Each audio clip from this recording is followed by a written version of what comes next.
Mas para a gente iniciar o bate-papo, eu não quero saber ainda quem é o Renan. Eu quero saber o que é fáscia. Fáscia. A fáscia depende da dimensão, da escala de dimensão que você olha ela.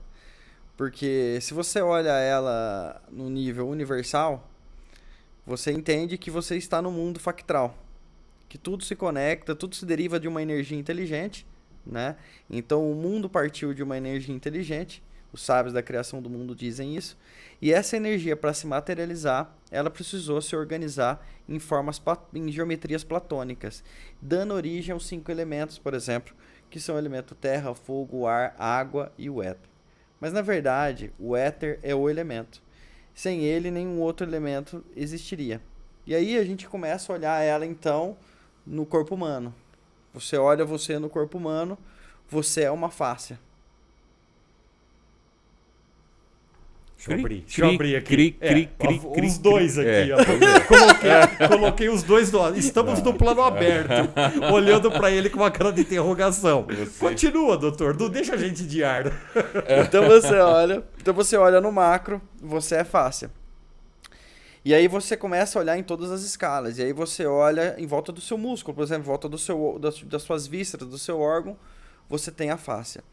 E a fáscia, né, antes da gente chegar nela no princípio, a fáscia, assim como tudo que se deriva dessa energia inteligente, que é a energia da criação, ela segue a sua geometria, que é a geometria sagrada.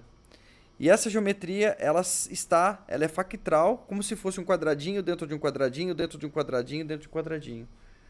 De todas as escalas de dimensões. Então a gente já está chegando nos órgãos, no músculo, e ela tem a mesma característica. Ela reveste o tecido, o que existe na matéria, e ela também está interconectando os componentes desse tecido. Então quando você olha no músculo, você vê ela lá revestindo o músculo, e você vê ela também entranhada entre o músculo. Se você olhar essa fáscia dentro do fígado, você vai ver essa fáscia revestindo o fígado e entranhada dentro das células do fígado.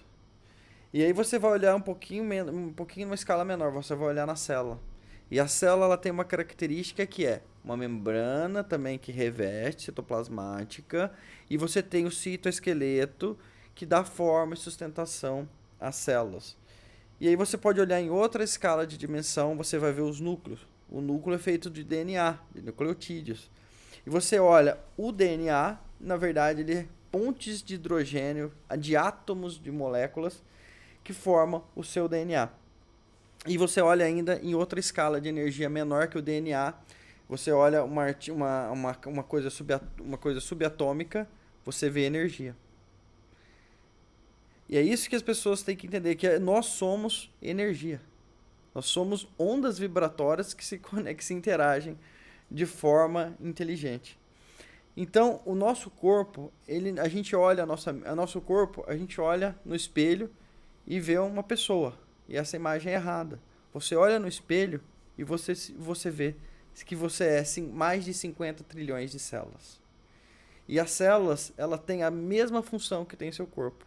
Ela também tem função excretora, função digestiva, função respiratória e de movimentação. Então, os componentes celulares, essa característica do criador, que é a característica que vai repetindo essa geometria. Tá? E quando você olha ela numa estrutura menor ainda, que ela é energia, e aí você passa, mas energia não tem matéria. Então, como a fáscia pode ser também algo energético, algo imaterial, aí nós temos que levar em consideração o biocampo humano ou alma, qualquer nome que você quiser dar a esse aspecto, mas é sua mente controlando 50 trilhões de células. Então, sua mente é a energia que reveste o seu corpo também. Tá? E pra gente saber disso, aí a gente vai ter que falar de um outro assunto que é super interessante. Porque quando a gente está lá, que ocorre o processo de fecundação do óvulo com o espermatozoide, a primeira coisa que acontece, você forma 3 tecidos: o mesoderma, o ectoderma e o endoderma. O endoderma, ele basicamente vai formar as meninges. E aí a gente parte para o ectoderma. O ectoderma, ele se deriva entre pele e sistema nervoso central. Só para a gente entender, pele e sistema nervoso central. E o mesoderma vai dar origem ao sangue, aos ossos, aos músculos, a tudo que existe no nosso corpo, dos nervos, sistema nervoso central, sangue, tudo se deriva do mesoderma, tá? Só que o que acontece? Antes disso tudo acontecer, quando é blastócito ainda, aquele tecido eles chamam de tecido conjuntivo mesenquimal, que na verdade é a fáscia mesenquimal. Então, quando você ocorre o processo de fecundação, você forma uma fáscia. Então, por isso, você é fáscia. E a fáscia, dentro da barriga da mãe, ela atua como se fosse uma impressora 3D, criando todas as suas estruturas. Ele cria todas as células do seu corpo, se diferencia em todas as células do seu corpo, de acordo com a energia que ele recebe. Então, ela recebe uma energia e ela vai se diferenciando em alguns tecidos. Tá? E aí a gente pode ir um pouquinho mais a fundo ainda. Então, a gente sabe que a pele é um receptor de informação. Ela não manda informação.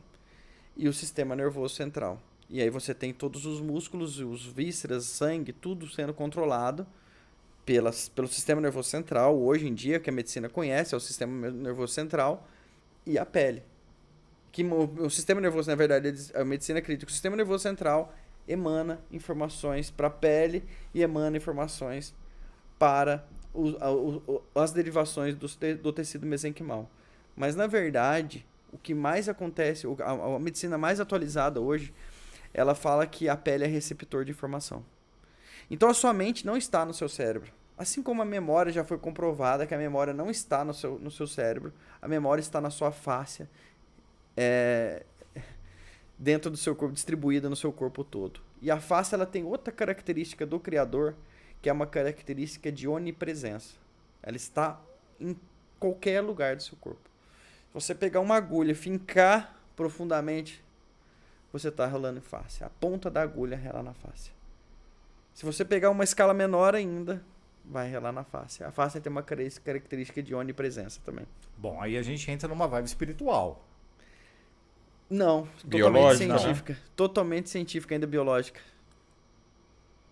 Porque a mente é biocampo ainda. O criador é o criador, ponto. Ninguém discute. Sim, sim. Mas a biologia explica isso aí. Se você quiser que eu entre no campo espiritual, eu posso explicar de uma outra forma. A visão da fáscia... Então, corte. Vamos fazer um corte aqui. A visão da fáscia... Ou melhor, a fáscia pela visão espiritual. A fáscia pela visão espiritual. É algo assim... Existe uma sacralidade, para começar. Né? E se você olha todos os registros, se você olhar pelo primeiro registro do livro da vida, você vai ver que lá Deus fez o mundo em 7 dias. Né? Mas no sexto dia ele criou uma estrutura do barro. E dessa estrutura ele pegou a própria parte de Deus e colocou dentro dele e disse para ele: sem mim você não existe. A fáscia, ela é tão fascinante, assim como você disse que é fascinado por ela, que ela é considerada a morada do Espírito Santo, da parte etérica que Deus colocou dentro de você e disse para você que você só existiria com ela. Tanto é que a fáscia só existe enquanto a gente está vivo. Por isso a medicina ainda não teve muito acesso ao verdadeiro conceito de fáscia, trata a fáscia como tecido conjuntivo, mas na verdade ela não é o tecido conjuntivo. Ela é nada mais, nada menos do que uma estrutura onipresente, fluídica e energética. Caraca, mano. Pela primeira vez, nós ficamos calados em quase 20 minutos de programa. Ela só existe... E ela só existe enquanto está vivo. Morreu, vira esse tecido que a gente já conhece, que é o tecido conjuntivo. Inclusive, ela está ligada com o rigor mortis. Porque na estrutura carbônica desse material, quando você olha ele como material na hora da engenharia de tecidos, você enxerga esse material, uma estrutura carbônica. E uma estrutura carbônica onde na cadeia que forma essa estrutura tem OH e H que forma água, né? A primeira coisa que acontece, e é só que ele é um polímero de condensação, ela perde água quando ela se polimeriza. Ela só não se polimeriza por causa da energia vital que a gente está falando aqui, que é a energia do biocampo, que eu vou voltar ainda nela. Então o fato de você morrer, ela começa então a se polimerizar. E a partir disso a pessoa fica rígida, assim como uma super bonder. A super bonder é um polímero, sai de líquido para sólido e fica rígido. O seu corpo, só que a fáscia, ela é um polímero de condensação, ela perde água. Então toda essa estrutura, ela começa a desprender água dentro do seu corpo. Por isso que você ficar com o cadáver algumas horas expostos, ele começa a escorrer água. Tanto é que eles tiram a água e o sangue quando vai fazer um velório. Um velório. Está relacionado com rigor mortis. Tirou, você volta a ser uma estrutura sem forma, vira pó. Ela dá forma e sustentação a todos os seus tecidos. Conhece ainda, né? Você pode conhecer, acredito eu, muito da vida dele, mas hoje ele vai contar coisas pra gente aqui que eu acho que ele nunca contou em live alguma. Spoilers. Doutor Renan Botega. A pessoa que fez lá fisioterapia, se formou como fisioterapeuta, fez mestrado, doutorado em engenharia mecânica, com ênfase em engenharia de tecidos, pesquisador, certo? Mas vamos voltar um pouquinho no passado? Vamos descobrir, vamos entender, vamos conhecer um pouco da história do Dr. Fáscia. Quem é o Dr. Fáscia, Renan? O Dr. Fáscia, na verdade, é um realizador de sonhos. Eu realizo sonhos tanto meu quanto das pessoas que passam pela minha vida. Tá? E a minha trajetória eu iniciei há muito tempo atrás, quando eu trabalhava, por exemplo, num açougue. E esse tecido era um tecido branco, que as velhinhas chegavam lá e falavam, ó, tira esse tecido, tira essa carne pelanca branca aí, pra mim chamava de pelanca branca, né? E aí quando eu fui pra academia pra estudar fisioterapia e no centro anatômico os cadáveres já estavam em processo de degradação, esse tecido ele mudava totalmente a sua característica. Isso me intrigou muito.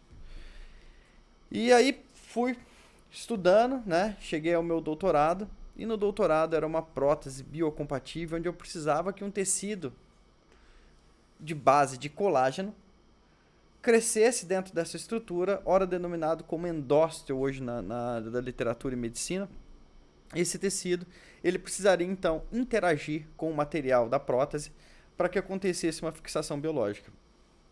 E aí foi quando tudo começou. Tá? Quando tudo começou realmente. Porque aí fomos fazer os ensaios do meu doutorado e descobrimos que aquele tecido ele tinha um problema.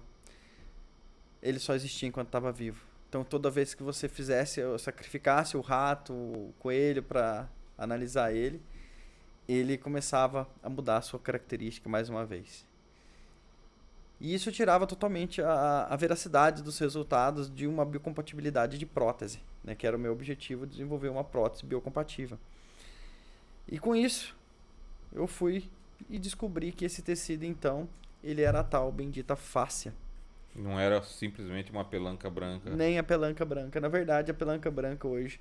Tem esse outro nome. Não, a pelanca branca, hoje, se eu te falar o que ela é, as velhinhas que nos assistem aí, que jogam a carne, joga a partezinha branca fora, vão ficar bem arrependidas, porque aquilo é puramente colágeno.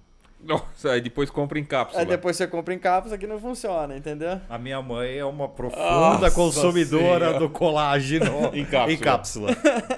Então, exatamente. E, justamente, então, o Renan, o que todo mundo, sei lá, descartava, achava que não era importante, foi o que te instigou a se aprofundar nessa camada, nesse tecido, nisso aí.